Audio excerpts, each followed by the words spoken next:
ಗಂಗಾ ನದಿ ಕಲುಷಿತವಾಗಿದೆ. ಅದರ ಬಗ್ಗೆ ಎರಡನೇ ಮಾತಿಲ್ಲ. ನಮಾಮಿ ಗಂಗೆ ಅನ್ನುವ ಹೆಸರಿನಲ್ಲಿ ಅದನ್ನು ಶುದ್ಧೀಕರಿಸುವ ಪ್ರಯತ್ನ ನಡೀತಾ ಇದೆ. ಅದರ ಬಗ್ಗೆನೂ ದೂಸರ ಮಾತಿಲ್ಲ. ಒಂದು ಮಾತು ಬರೆದು ಕೊಡ್ತೀನಿ ರೀ ನಿಮಗೆ. ಈ ದೇಶದಲ್ಲಿ ಧಾರ್ಮಿಕ ಆಚರಣೆಯ ಕಾರಣಕ್ಕಾಗಿ ಯಾವ ಜಲಮೂಲವೂ ಕಲುಷಿತಗೊಂಡಿಲ್ಲ.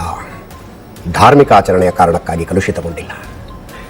ಫ್ಯಾಕ್ಟರಿಯ ತ್ಯಾಜ್ಯ ತಗೊಂಡೋಗಿ ನದಿಗೆ ಬಿಟ್ಟಿದ್ದಕ್ಕೆ ಕಲುಷಿತಗೊಂಡಿರೋದು. ನೀವು ದೂಷಣೆ ಮಾಡ್ತಿರೋದು ಯಾವುದನ್ನ? ಧಾರ್ಮಿಕ ಆಚರಣೆ. ನಗರಗಳ ಚರಂಡಿ ನೀರನ್ನು ತಗೊಂಡೋಗಿ ನದಿಗೆ ಸೇರಿಸಿದ್ದಕ್ಕೆ ನದಿಗಳ ಕಲುಷಿತಗೊಂಡಿದ್ದಾವೆ. ನೀವು ದೂಷಣೆ ಮಾಡೋದು ಯಾವುದನ್ನ? ಧಾರ್ಮಿಕ ಆಚರಣೆಯನ್ನು. ಭಾರತೀಯ ಧಾರ್ಮಿಕ ಆಚರಣೆಯಲ್ಲಿ ಬಯೋಡೈಜೆಸ್ಟಬಲ್ ಅಲ್ಲದ ಯಾವುದನ್ನೂ ಕೂಡ ನದಿಗೆ ಬಿಡುವಂತಹ ಪದ್ಧತಿ ಇಲ್ಲ. ಬರೆದಿಟ್ಕೊಳ್ಳಿ. ಇದ್ರೆ ತೋರಿಸಿ ನನಗೆ. ಬಯೋಡೈಜೆಸ್ಟಬಲ್ ಅಲ್ಲದ ಯಾವುದನ್ನೂ ನೀರಿನ ಮೂಲಕ್ಕೆ ಬಿಡುವ ವ್ಯವಸ್ಥೆ ಇಲ್ಲ. ಯಾವುದೋ ಖಾಸಗಿ ಕಂಪನಿ ಗಂಗಾ ನದಿಯ ನೀರನ್ನು ಪ್ಯಾಕೆಟ್ ಮಾಡಿ ಮಾರ್ತಿದೆಯಂತಪ್ಪ, ನಂಗೆ ಗೊತ್ತಿಲ್ಲ, ಇರಬಹುದು, ಇಲ್ಲ ಅಂತ ಹೇಳೋದಿಲ್ಲ ನಾನು. ಇದು ಜನರಿಗೆ ಮೋಸ. ಭಾವನಾತ್ಮಕವಾಗಿ ಏನೇನೋ ಮಾಡ್ತಿದ್ದೀರಿ. ಮಾಡ್ತಿದ್ದಾರೆ, ಹೌದು. ಅಲ್ಲ ಸ್ವಾಮಿ, ಯಾರೋ ಒಬ್ಬ ಭಯೋತ್ಪಾದಕ ಅಲ್ಲಾಹು ಅಕ್ಬರ್ ಅನ್ಕೊಂಡೆ ಬಾಂಬ್ ಹಾಕ್ತಾನ ಅವನು. ಇದು ನನ್ನ ಧಾರ್ಮಿಕ ಕರ್ತವ್ಯ ಅಂತ ಹೇಳಿ ಬಾಂಬ್ ಹಾಕ್ತಾನ ಅವನು.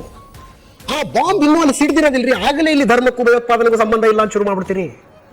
ಅಲ್ಲಿ ಇನ್ನೂ ಪೂರ್ತಿ ಸಿಡ್ದಿರೋದಿಲ್ಲ ಅದು. ಆಗಲೇ ಧರ್ಮಕ್ಕೂ ಭಯೋತ್ಪಾದನೆಗೂ ಸಂಬಂಧ ಇಲ್ಲ, ಧರ್ಮಕ್ಕೂ ಭಯೋತ್ಪಾದನೆಗೂ ಸಂಬಂಧ ಇಲ್ಲ. ಇಲ್ಲಿ ನದಿ ನೀರು ಕಲುಷಿತವಾದರೂ ಧರ್ಮಕ್ಕೆ ಸಂಬಂಧ ಇದೆ, ಅಸ್ಪೃಶ್ಯತೆಗೂ ಧರ್ಮಕ್ಕೂ ಸಂಬಂಧ ಇದೆ, ಸತಿ ಪದ್ಧತಿಗೂ ಧರ್ಮಕ್ಕೂ ಸಂಬಂಧ ಇದೆ, ಭಯೋತ್ಪಾದನೆಗೂ ಧರ್ಮಕ್ಕೂ ಸಂಬಂಧ ಇಲ್ಲ. ಈ ಲಾಜಿಕ್ ಎಲ್ಲೆಲ್ಲಿಂದ ಬರ್ತದೆ ಅಂತ ನನಗೆ ಅರ್ಥ ಆಗದೆ ಇರೋದು.